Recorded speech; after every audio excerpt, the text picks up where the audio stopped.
And now, it's The Law Show on CL 650. A comprehensive look at everything you need to know about the law. You know that love will be.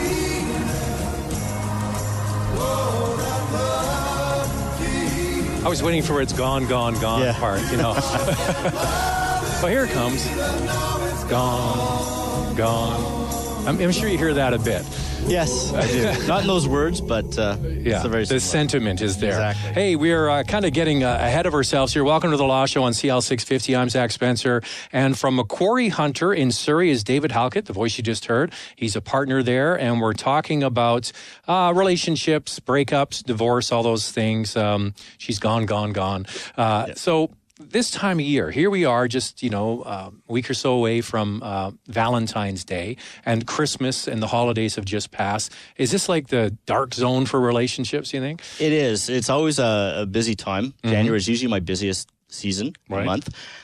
People, it's a New Year's resolution. They want to clean up other aspects of their life, and they may have wanted to break up or realize they have to move on from their present relationship, and what better time than January? Especially if you have children, you've had one last Christmas with the children and not ruin their Christmas. Let Santa come and see the kids and drop off gifts, and then you can deal with your affairs in January. So it's no fun, and there's no perfect time to pick, making that announcement that I'm, wanted to get a divorce or separate or what have you. And that's a tough thing to do. So now, if you're busy in January, people have been thinking about this for a while, right? Yeah, like my rule of thumb is that people often think 6 months, 12 months, 18 months before they make their decision. No that one, long, huh? In a lot of situations, I had someone come in to get a divorce last year. Originally saw me in 2008. It took 8 years to finally deal with it.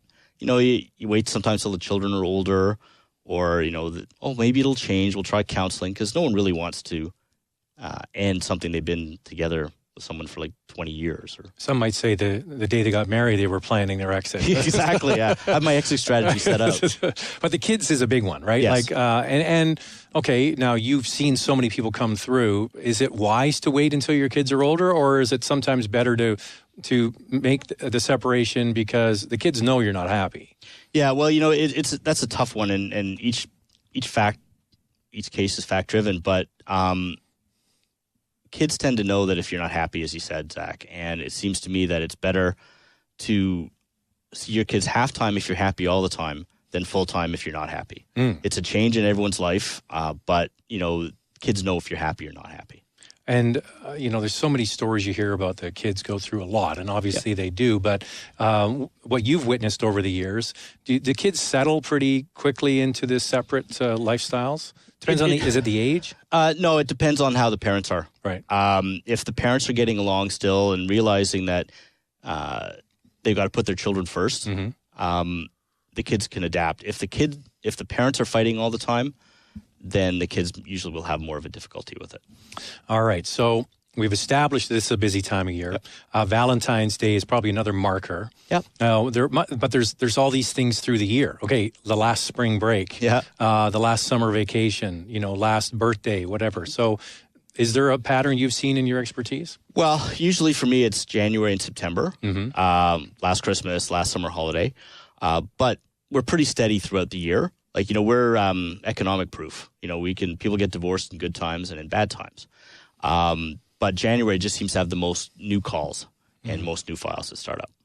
New Year's resolution. Exactly. All right, so let's get into a little bit about McQuarrie Hunter. And I've heard I have to stop by one day because we've talked about this on the show before. You have this great view, and you can pretty much see the Greater Vancouver area from where you are at City Centre. Or how do you? Central City. Central City in Surrey. That's right. Right. Yeah. So my office faces to the west, so I almost can see the studio from when I look out. The furthest thing I see from my office, I should say, is the Vancouver Island Mountains, and the last building I see is the control tower at the airport. Wow, that far? Yeah. On a clear day, it's beautiful, and I always can tell what the weather's going to be like in Surrey about 2 hours before because I can see the cloud breaking up over the Strait of Georgia. But that's the thing about, okay, if you're right at the, and you're right on the transit line there, Yes, right? we are. And the SFU campus is there. Just below us, yeah. And this is a total renaissance area for Surrey, isn't it? Oh, yeah, the new city hall's there. There's the new Marriott Center that's going up with the convention center, and they're going to be the new ice hockey rink and everything. So it's really nice in that area. It's really gentrifying.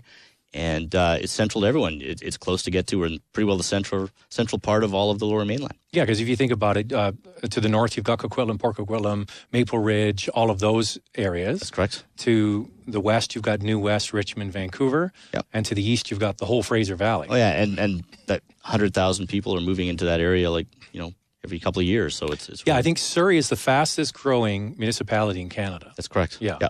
So good location. All right, so let's talk a little bit about you. You're a partner at McQuarrie Hunter. What's the difference between an associate and a partner? Partner's a part owner of the firm. All right. So we've invested in the firm, and we make the decisions and we own it. Associates are our employees, professional employees, so they get a salary. And you have two colleagues in this family law division, right? That's correct. Yeah, we have Leah Donaldson and Sarah Morse. Okay, now, McQuarrie Hunter doesn't just do family law. This is a big firm. It is. We have about 28 lawyers at this point. We have the whole 15th floor in the tower at Central City. And we do all areas of law, real estate, corporate commercial work, corporate commercial litigation, estate litigation, personal injury. So we do it all. Is there a stigma about being a Surrey law firm versus a downtown law firm? Not for you, obviously. You've been doing this for quite a while, but people have a perception that maybe those downtown firms have more clout, but it's just an address, isn't it? It is, yes. It used to be in the old days, people thought that if you were downtown, that's where it was. And maybe for business deals, that might be the for some of the the high end ones, like if you act for CP Rail or those kind of companies. But the values of properties out in the valley are going up. The businesses are more valuable. We have just as important transactions out in the valley, and we can service people from the city as easily from Surrey as they can downtown. Yeah, and you're right. It doesn't really matter where your law firm's located. No, it doesn't. Okay, so does it help that having a full-service law firm or you're part of a full-service law firm for what you do in family law? It does, because if we have corporate dealings, there's corporate guys in the firm that I can go and talk to about, I took corporate courses in law school, but we don't deal with them all the time. Real estate transactions, we don't have to send them out. So would this be something like a couple's getting divorced, but they have a small business, or they own a business? Exactly. If there's an incorporated business, there may be transfers of shares that certain agreements have to be drafted up that I can get assistance from the corporate side. We also have people who can do a will for someone. When they're getting divorced, they should get a new will. So we can transfer them down there, or estate planning and that. So we have it all in one stop, which is really good. Now, when you started there, did they have a family law division, or did you help create that? No, there was one. The McQuarrie Hunters always had a family law department. There was one partner in there when I joined in 2003, and then I've been the sole partner in the department since 2009. It's varied between 3 lawyers, 4, 2. It just varies, but now we have the 3, and we've been the 3 together for the last couple of years. The reason I ask is that you think of family law and divorce as a sort of a boutique, right? And sometimes these are sort of standalone places. But to have it inside a bigger firm, is that common? Not the way we have an actual department. A lot of the other larger firms in the city will have a couple of lawyers who do family law, but they don't advertise it the same. We actually have lawyers who are there just to do family. We don't do other areas necessarily.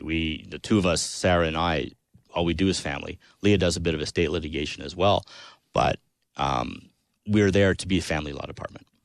And that's helpful, right? That you're dedicated. You're Exactly. not doing, real estate transactions and then, oh, by the way, let's work on your file. Yeah, exactly. It's not an easy area to dabble in because of the nuances and just learning how to relate to the different clients. Because unlike other areas where there may be one adjuster you deal with, on 50 files, I have 50 different personalities I have to deal with, and what I can say to one, I can't say to the other, and some need more hand-holding than others, and it teaches you how to relate to people a lot better. So you've been a McQuarrie Hunter since 2003. So what sort of general changes have you seen in that 15 years? I mean, in terms of family law? Yeah, like what's happened? Well, when I first started doing mostly family law, it was in 1996 at a previous firm. And in those days, pretty well the dads got every second weekend. If they're lucky, maybe, a couple hours one during the week. And that was just the way it was.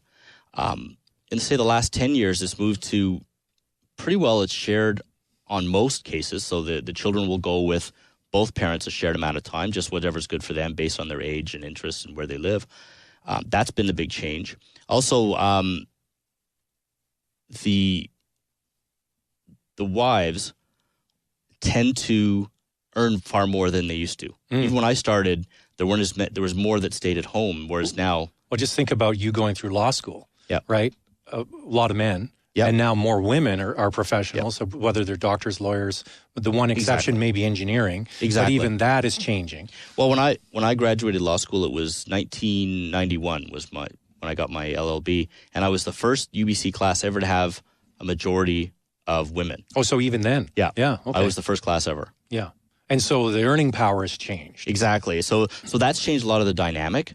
You still have in general, if there's going to be a stay-at-home parent, usually it's going to be the mom. Mm-hmm. But I've had stay-at-home dads as well that I've acted for. And would you have seen that in 96? No, not at all. I know them in my neighborhood. I know stay-at-home dads because the wife might be a doctor, and it makes more sense, right? Exactly. So it's all economic stuff. The one thing that's changed a lot, of course, is the house values here. Yes. Like when I went out to Surrey in 2003, your average house was maybe $350,000. Now it can be $1,350,000. Mm-hmm. So that's changed a lot. And so that really, there's more money at stake, more issues. Exactly. Yeah. Exactly. Follow the money, as they say. Yeah, for sure. That's the voice of David Halkett, partner at McQuarrie Hunter. We're talking about family law and issues. When we come back from the break, we're going to get into, obviously why people get married, they fall in love, and then what you've seen and why people break up, and a whole lot of other things. We'll get into separation of assets, child and child support, a whole lot of things. But yeah, it's kind of like our pre-Valentine's. Exactly.